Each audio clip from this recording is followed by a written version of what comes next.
Cine hero ప్రజా hero అవుతాడా? ఎవరితో పొత్తు లేకుండా ఒంటరిగా దిగినటువంటి విజయ్ రాజకీయంగా రాణిస్తాడు. తమిళనాడులో విజయ్కి విజయం వరిస్తుంది. నమస్తే, మీరు చూస్తుంది యువతరంగం, ఇది సమాజాంతరంగం. నేను మీ సిద్ధు గౌడ్. సినీ హీరో ప్రజా హీరో అవుతాడా? సినీ హీరో రాజకీయాల్లో రాణిస్తాడా? సినీ హీరో సినిమాలో చూపించినట్టుగా నిజ జీవితంలో హీరో అవుతాడా?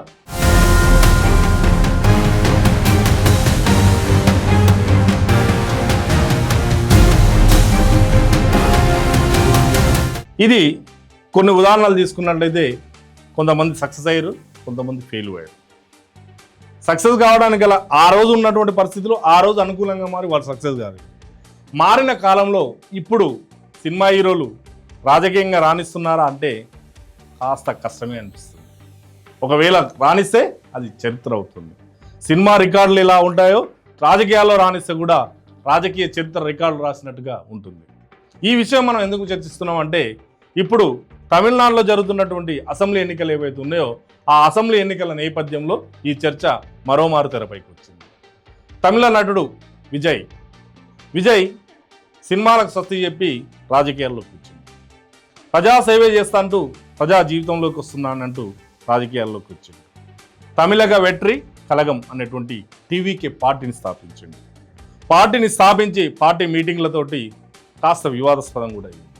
తొక్కిసలాటలో జనాలు చనిపోయారు, మొట్టికాయలు పడ్డాయి కోర్టుతోటి. అయినా పార్టీ తీసుకెళ్ళిండు, పార్టీని ప్రచారంలోకి తీసుకెళ్ళిండు. సినిమాలు రాకుండా అక్కడ ఉన్న ప్రభుత్వం అడ్డుకుంటుందని ఒక ఆరోపణ చేస్తున్నాడు. అక్కడ ప్రభుత్వానికి కూడా విజయ్తో తమకు దెబ్బ ఉంటుందని చెప్పి ఆ డిఎంకే ప్రభుత్వం ఏదైతే ఉందో డిఎంకే ప్రభుత్వం కూడా జాగ్రత్తగా ఉంటుంది. ఈ అన్నిటి నేపథ్యంలో తమిళనాడులో విజయ్కి విజయం వరిస్తుందా? తమిళనాడులో విజయ్ సీఎం అవుతాడా? ఎవరితో పొత్తు లేకుండా ఒంటరిగా దిగినటువంటి విజయ్ రాజకీయంగా రాణిస్తాడు. ఎవరి పొత్తులు అవసరం లేదు, నేను ఒక్కడినే అంటూ రాజకీయంగా ముందుకు పోతున్నటువంటి విజయ్ 234 అసెంబ్లీ స్థానాల్లో అభ్యర్థులను ప్రకటించింది. ఎన్నికల మేనిఫెస్టోను కూడా ప్రకటించింది. ఈ నేపథ్యంలో విజయ్ మేనిఫెస్టో ప్రజలకు ఏమాత్రం చేరువవుతుంది? విజయ్ మేనిఫెస్టో ప్రజలను ఎంత ప్రభావితం చేస్తుంది? విజయ్ మేనిఫెస్టో విజయ్ నమ్ముకున్నటువంటి యూత్, తమిళ యూత్ను ఎంతవరకు ఆకర్షిస్తుంది?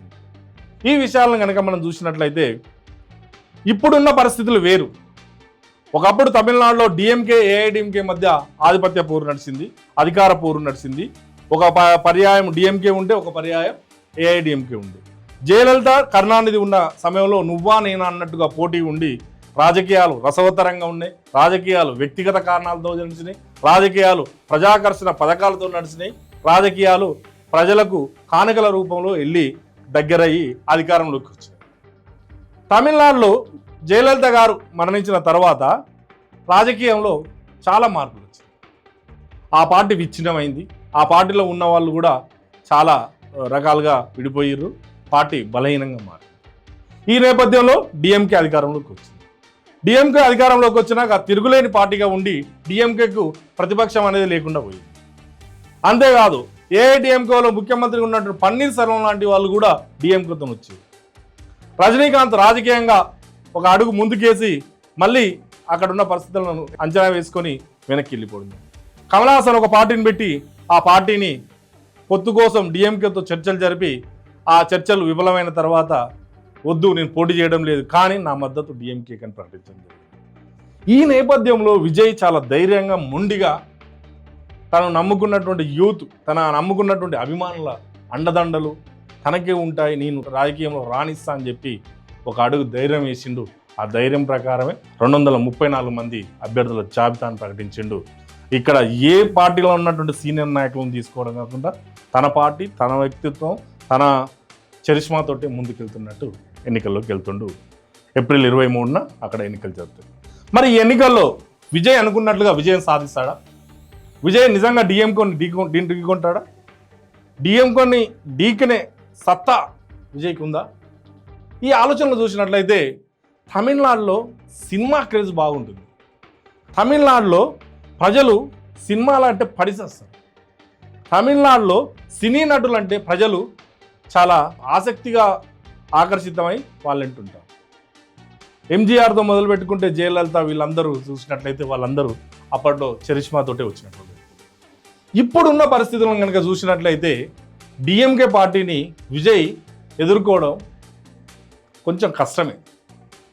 అనుకున్నట్టు అభిమానులు ఉండొచ్చు, అనుకున్నట్టు ప్రజలు ఉండొచ్చు, కానీ ప్రజా తీర్పు ఓటు రూపంలో విజయ్కి మళ్ళాలంటే చాలా కష్టపడాలి. ప్రజలందరూ ఓటు రూపంలో తనకు మద్దతు తెలపాలంటే ప్రజలకు మరింత చేరువగా.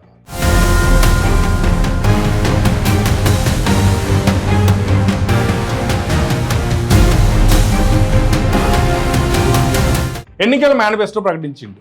ఎన్నికల మేనిఫెస్టోలో డిగ్రీ చేసినటువంటి విద్యార్థి ఎవరైతే ఉన్నారో వాళ్లకు నిరుద్యోగ వృత్తి 4,000 ఇస్తాను. డిప్లొమా చేసినటువంటి విద్యార్థులు ఎవరైతే ఉన్నారో వాళ్ళకి $2,500 నిరుద్యోగ వృత్తి ఇస్తాను. చదువుకున్న పిల్లలు ఎవరైతే ఉన్నారో 20 లక్షల వరకు వడ్డీ లేని రుణాలను ఇస్తాను.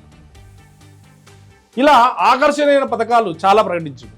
డ్రగ్స్ రహిత రాష్ట్రంగా తీర్చిదిద్దుతా అంటుంది, అవినీతి రహిత రాష్ట్రంగా తీర్చిదిద్దుతా అంటుంది, తమిళనాడుని అభివృద్ధి పదంలో నడిపిస్తా అంటుంది. ఇవన్నీ ఆ ప్రజలు రిసీవ్ చేసుకోవాలి.